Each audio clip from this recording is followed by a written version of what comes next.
सज्जनों और देवियों, हम लोग जहाँ बैठे हैं अपना देश नहीं है, ये वीराना देश है। जो हम आँख से देखते हैं, कान से सुनते हैं, ये सब वीराना देश है।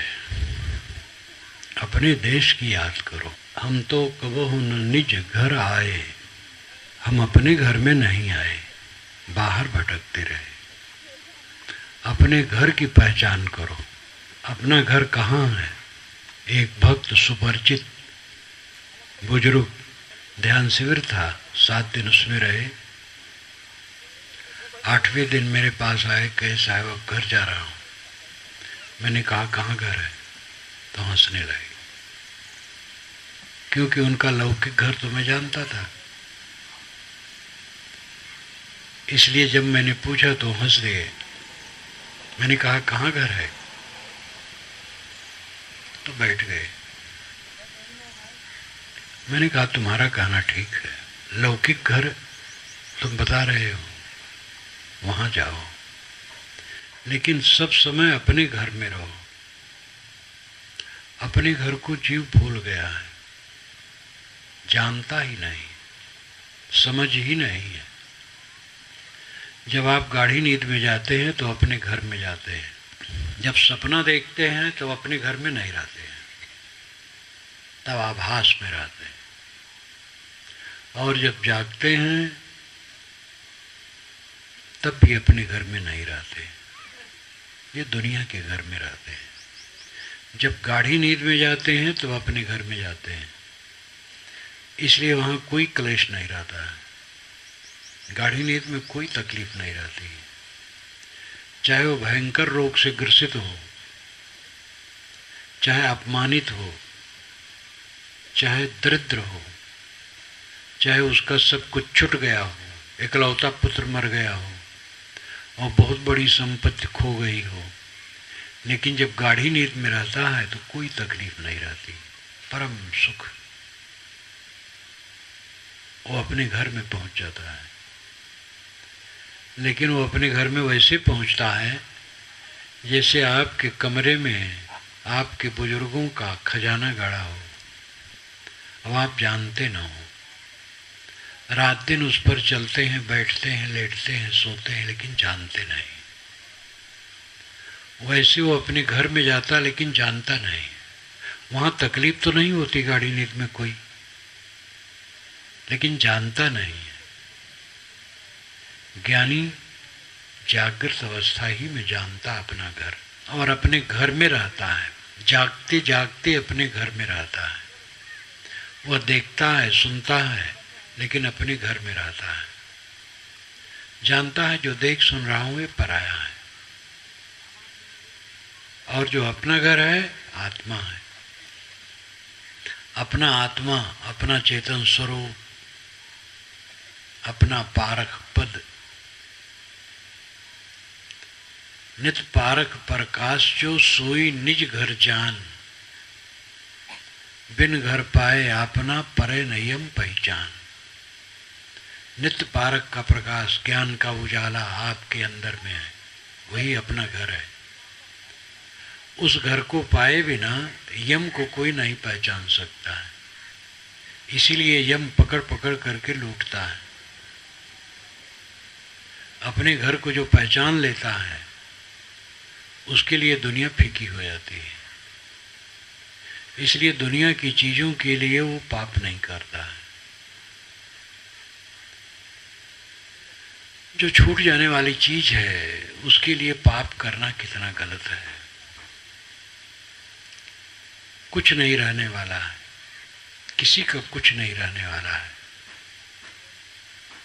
इस क्षेत्र में मुझे लाने वाला पीताम्बर मंडल था, इस गांव में तो नहीं, सावाड़ा में आया था और कुरना में आया था और मुड़पार में और लखनपुरी में। पुराने भक्त थे लखनपुरी के, उनके अब तो बाल बच्चे नाती पोते हैं।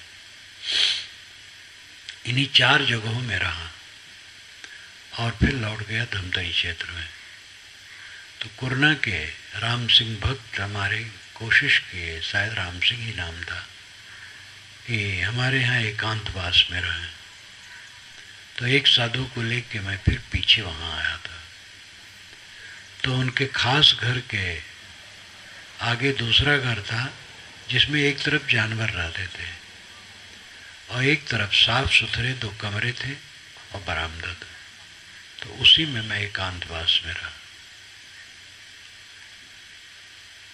पीताम्बर मंडल प्रथम मुझे इस तरफ लाए थे। वो सन 57 की शुरुआत की बात है। वे नहीं रहे, उनका लड़का अभिराम भी नहीं रहा। जोधन बोधन वहीं पास में घर था उनका, वे भी नहीं रहे, और राम सिंह भी नहीं रहे, सब चले गए। यहाँ किसका क्या है? छत्तीसगढ़ में मैं पहले गुरु जी के साथ आया था सन 54 में। तो इंदल गोटिया की कोशिश से गुरु जी ने मुझे फिर भेजा था 56 में। मेरे साथ कुछ संत थे, उस समय मैं काफी रहा, 1.25 वर्ष तक रहा छत्तीसगढ़ में। उसी समय इधर आया था। सारी पूरी पीढ़ी खत्म हो गई और उससे दूसरी पीढ़ी भी करीब करीब खत्म है। तीसरी पीढ़ी के लोग बुजुर्ग हो गए हैं। मेरा अपना माना हुआ शरीर भी बूढ़ा है, छोटा छोटा है, छूटने से कोई सोच नहीं है। मिट्टी का लौंदा लेके घूम रहा हूं। हमें जिसका बड़ा भारी अहंकार है वो क्या है? मिट्टी का लौंदा लेके घूम रहे। और वर्तमानिक स्थिति देखो तो कूड़ा कचड़ा की गठरी लेके घूम रहे। मिट्टी तो अभी नहीं है, कूड़ा कचड़ा, हड्डी मांस चाम रक्त, इसी का बंडल लेके घूम रहे, जिसका बड़ा अहंकार है। अवंत में मिट्टी है। आप कौन है? अपने को पहचाने। मैं कौन हूं? बंदे कर ले आप निबेरा, आप जीत लफाफ ठोर कर मुझे कहाँ घर तेरा। यही अवसर नहीं चेते हो प्राणी, अंत कोई नहीं तेरा। कहीं कबीर सुनो हो संतो, कठिन काल को घेरा। अय बंदे, तू अपने आप का छुटकारा कर ले। जीते जीते अपने को लग कि तू कौन है और अपनी स्थिति बना। ये बता कि मर जाने के बाद तेरा घर कहाँ होगा। अभी तो परसोदा में है, या अमुक जगह है, अमुक जगह है, लेकिन जब शरीर नहीं रहेगा तब तेरा घर कहाँ रहेगा? इसका कुछ ख्याल है? पीत्वा मोहमयी प्रमाद मदिरा उन्मत्त भूतम जगत। मोहमयी मदिरा पी करके सारा जगत उन्मत्त भूत है, पागल है। होशवासी नहीं है कि जहां हम रह रहे हैं वहां मेरा कुछ नहीं है। और यही सच्चाई है कि जहां मैं रह रहा हूं वहां मेरा कुछ नहीं है। तो मेरा कुछ कहाँ है? मेरा अपने आत्मा में। अपने आत्मा को पहचानो। आप स्त्री पुरुष नहीं हो, काले गोरे नहीं हो, बूढ़े बालक नहीं हो। आप धनी गरीब विद्वान अविद्वान नहीं हो। आप शुद्ध चेतन आत्मा हो, निर्मल निर्विकार, जिसमें संसार का भान नहीं है, संसार की प्रतीति नहीं है। देह में रहते रहते जब आंखें बंद होती हैं तो कोई रूप हम नहीं ग्रहण करते हैं। जो इंद्री बंद है, जागते जागते उसके विषय का ज्ञान नहीं होता है। और जब मन एकदम शांत हो गया तो पूरी दुनिया का आभास नहीं होता है। ये सारा संसार इंद्रियों के झरोखे से प्रतीत होता है। ये मेरे में नहीं है। जो मेरे में नहीं है उसी के मोह में हम पागल हैं, और जो मेरा है उसका पता नहीं। ये जिंदगी का कितना बड़ा धोखा है। लेकिन इस धोखे को समझने और समझाने वाले दोनों मुश्किल है। कोई समझा हो वो समझाए, जो समझता है समझते समझते नहीं समझता है, और बड़ी मेहनत से कोई समझता है और समझ जाए तो सबसे सरल है। आप लोग अपने अपने घरों को छोड़ करके यहाँ आए हैं, लेकिन अपने को छोड़ के नहीं आए हैं। अपने परिवार को, घर को, खेत खार को छोड़ के आए हैं, अपने को छोड़कर नहीं आए हैं। अगर आप यहाँ से चंद्रलोक जाएं तो अपने को छोड़ के नहीं जाएंगे, अपने को लेके जाएंगे। ये उपाय नहीं है कि अपने को छोड़ के मैं कहीं जाऊं। इकाई अपने से अलग नहीं होती है, आत्मा अपनी इकाई है, अद्वैतता है, अकेलापन है। वो अपने को छोड़ करके कोई कैसे अलग जाएगा? जो अपना है, जो नित्य है, जो कभी अलग नहीं होता है, उसका ख्याल नहीं है। जो सुख का सागर है, आनंद घन है, परम शांत आत्मा है, परम तृप्त है, उसका ख्याल नहीं है। दरिद्रता का ख्याल है। इच्छा, वासना, देह, ये दरिद्रता। देह और देह के साथ में इच्छा, वासना, ये दरिद्रता है। इसी का ख्याल है। कभी संतोष नहीं है। जो प्राप्त है कभी संतोष नहीं। हम लोगों को नहीं, खरबपतियों को संतोष नहीं, पद्मपतियों को संतोष नहीं, किसी को संतोष नहीं। उपनिषद में एक उदाहरण आता है। एक आदमी है, सुंदर, नौजवान, बलिष्ठ, और संसार के सारे भोग उसी के लिए हैं, और 100 वर्ष की जिंदगी जीने वाला है।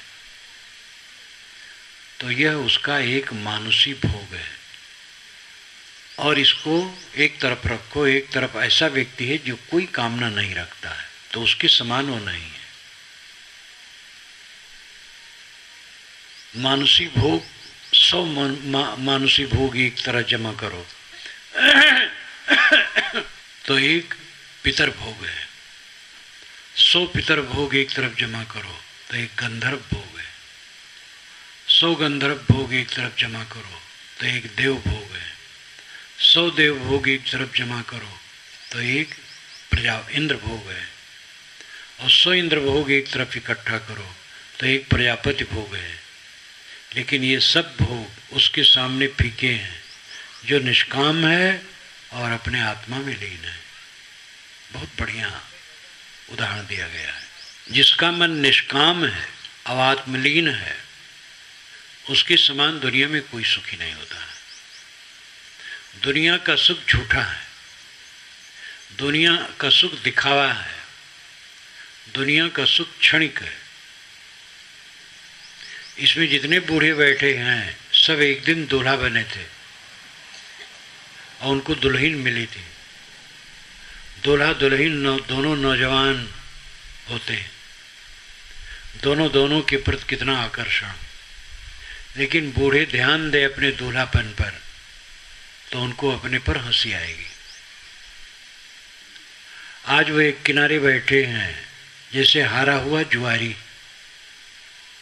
जुआरी अगर हार गया हो और मुकदमे में कोई हार गया हो तो उसकी दशा बड़ी दयनीय होती है। बूढ़ा इसी प्रकार एक किनारे बैठ गया है। कितना क्षणिक है। आदमी कमिश्नर होता है, कलेक्टर होता है, जज होता है, सुप्रीम कोर्ट का जज होता है, रिटायरमेंट होता है, अपने कमरे में बंद पड़ा घुटता रहता है। आत्मबोध नहीं है। बाहर की चीजें हमें स्थिर सुख नहीं दे सकती हैं। बाहर की चीजों में जहां हम सुख की कल्पना करते हैं वहीं दुख आता है। संयोग जनित सुख दुख की योनि है, ये गीता कहती है। गीता ही नहीं कहती, सबका दिल कहता है। संयोग भिन्न पदार्थों से होता है और भिन्न पदार्थ भिन्न है, अलग हो जाते हैं। कोई कितनी प्रिय वस्तु हो हमारे साथ रह नहीं सकती है, वियोग पक्का है। इन बातों को समझना चाहिए। अकेले में बैठो, चिंतन करो, मनन करो तो समझो। अकेले में बैठने की फुर्सत नहीं है, काम धाम करना तो चाहिए ही, लेकिन जब लोगों में बैठे तो बकवास शुरू हुई, राजनीति की बात शुरू हुई। कमरे में बैठे तो टीवी शुरू हुआ। सब समय हम बहिर्मुखता का काम करते हैं। अकेले में बैठे आत्मचिंतन करें, आत्मशोधन करें, मन के विकारों को निकालें, ये नहीं होता है। इसलिए आदमी जीवन भर भटकता भटकता मर जाता है, असंतोष में मर जाता है। इतना उत्तम मानव जीवन विवेक प्रधान जिसके लिए मिला, वो काम नहीं होता है। क्यों कमाते हो? खाने के लिए। क्यों खाते हो? जीने के लिए। क्यों जीते हो? इसका पता नहीं। जीते हैं खुराफात करने के लिए, विषय वासना में डूबे रहना, कलह करना, लड़ाई झगड़ा करना, चतुरता चालाकी करना, अपने भाई बंधु का भी धन खींच करके अलग बनाना, बेईमानी बदमाशी करना, इंद्रिय लंपट रहना, पहले बच्चों में रीझना और पीछे खींचना, यही सब धंधा। तो इस धंधा में कल्याण कैसे होगा? सेवा करो, काम करो, जहां आपकी ड्यूटी है मेहनत करो, प्रेम से रहो, सबसे प्रेम का बर्ताव करो। रोज अकेले में बैठो, ज्ञान के ग्रंथ पढ़ो, आत्मचिंतन करो। आसपास में साधना संपन्न भक्त संत हो तो उनके पास बैठा करो, अपने की निगरानी करो, अपने अंदर में झांको, कितना कूड़ा कचरा बाकी है।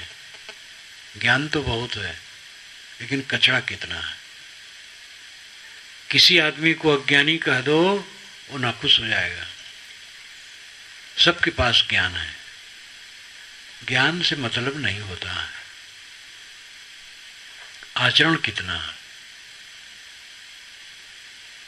ज्ञान है लेकिन मन में कूड़ा कचरा भरा है, तो ज्ञान क्या करेगा? अपने कूड़े कचड़े को देखें, अपने विकारों को देखें, अपने दोषों को देखें, उनको निकालने का प्रयास करें। अपने घर को पहचानो, आपका घर कहाँ है। बाहर वाला घर बनाना पड़ता है और बाहर वाले घर को भी कहना पड़ता अपना घर, लेकिन केवल हम कहते नहीं हैं, मान लेते हैं कि मेरा है। इसलिए साहब ने व्यंग किया, भूला आलोक कहें घर मेरा, जा घर में तू भूला डोले सो घर नाही तेरा। हाथी घोड़ा बैल वाहना संग्रह क्यों घनेरा, बस्ती में से दियो खदेरा जंगल क्यों बसेरा।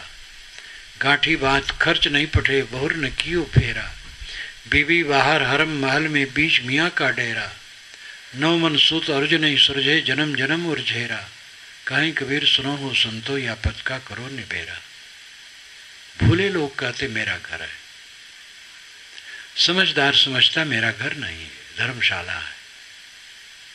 फिर भी कहना पड़ता है, कहाँ रहते हो बताना पड़ता है। कहीं से आओ अपने घर में जाना पड़ता है, दूसरे घर में घुसो तो पीटे जाओगे। अपना घर मानना पड़ता है। मेहनत मजदूरी करके जो कमाते हैं, अपने घर के बाल बच्चों को पोषना पड़ता है, लेकिन ये करते हुए समझे कुछ मेरा नहीं, तब फिर चकाचक है। जो मुझे मिला है झूठा है, ये आज समझ में नहीं आता है। जब समझ में आएगा तो कुछ नहीं कर पाओगे। जब दम घुटने लगेगा, सांस रुकने लगेगी, खाट से जमीन में उतार दिए जाओगे, तब लगेगा सब झूठ है, तब कुछ नहीं कर पाओगे। आज कर सकते हो। अब आज झूठ नहीं लग रहा, आज लगता सब सच है। सब सच है थोड़े समय के लिए, फिर अनंत काल के लिए झूठ है। अपने घर को पहचानो, अपने घर में लौटो। मैंने उदाहरण दिया, गाढ़ी नींद में आप अपने घर में चले जाते हैं, लेकिन अनजान दशा में चले जाते हैं, ज्ञान नहीं, तो भी परम सुख मिलता है, कोई दुख नहीं रहता है। जानबूझ के कोई अपने घर में जाए तो क्या पूछना है। अपने आत्मा का ज्ञान कर लो और मन को मार लो और अपने में लीन हो जाओ, फिर तक क्या पूछना। ये आनंद अखंड रहेगा। गाढ़ी नींद का आनंद गाढ़ी नींद खत्म होने पर खत्म, क्योंकि वो अवस्था जनित है, बोध जनित नहीं है, साधना जनित नहीं है। और जो समझ बूझ करके वासना का त्याग करके अपने आप में शांत हो गया, ये बोध जनित आनंद है, इसलिए अखंड है, ये छूटने वाला नहीं, क्योंकि इसको पा करके वो साधक छोड़ नहीं सकता है। इसके समान भी कुछ नहीं, इससे बढ़कर तो कुछ है ही नहीं, तो उसको छोड़ेगा कोई कैसे। एक झोपड़ी वाला महल पा गया हो तो महल कब छोड़ेगा। इसी प्रकार जिसको बोध हो गया कि क्षणभंगुर संसार मेरा घर नहीं है, मेरा अमर आत्मा मेरा घर है, अब मन वासना को शांत करके अपने घर में पहुंच गया, तो उस घर को क्यों छोड़ेगा। उसके समान तो कुछ है ही नहीं। जाहि मनन में सुख निते, ध्यान क्रिया सुख दे, घाटा ते में कौन है जो और ही चित्ते।